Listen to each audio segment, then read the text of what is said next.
In light of the growing spread of the coronavirus across the world, Uganda inclusive, about 15,000 inmates in Uganda's prison facilities could soon walk free. The Commissioner General of Uganda Prison Service, Johnson Byabashaija, says he's considering writing to the Registrar of Courts of Judicature over the same. We have selected about 1,500 to 2,000. I'm not yet sure about the number.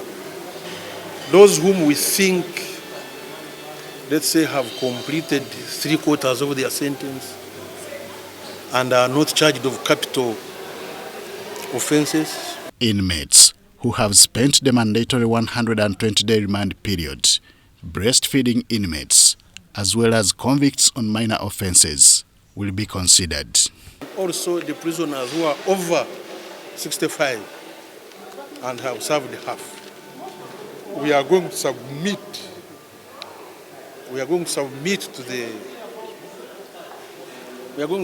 Attorney General for consideration of pardon. In terms of health, this is obviously a good move. But how safe is society from these inmates who are in prison for rehabilitation? This is what the authorities have to consider before taking such a move. It is a move that should be scrutinized because, under fundamental rights and given the situation as it is now, those who should qualify to be released should be people whose terms are coming to an end, like 2 months to go, 3 months to go. That can be adjusted. But for those who are still serving very long sentences, I think that should remain intact. When you are doing something like that, you have to be very careful. Otherwise, you will release people who are not supposed to be released into the public. So we are taking all the care to make sure that we get the right people. Byabashaija made this assurance shortly after appearing before the Appointments Committee of Parliament, chaired by the Speaker, Rebecca Kadaga.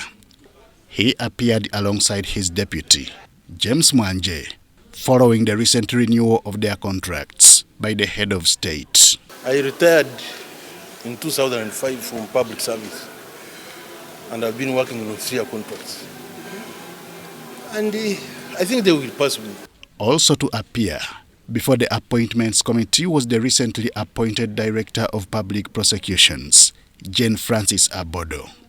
She was named to replace Justice Mike Chibita, who moved to the Supreme Court. From the questions, members are really just asking about if I'm able to handle the office of the DPP and what are the gaps there, what are the challenges.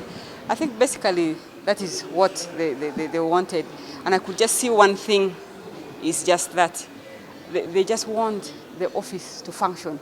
The Appointments Committee also interacted via teleconferencing with the recently appointed Deputy Governor, Bank of Uganda, Dr. Michael Atingi Ego, who is in the US.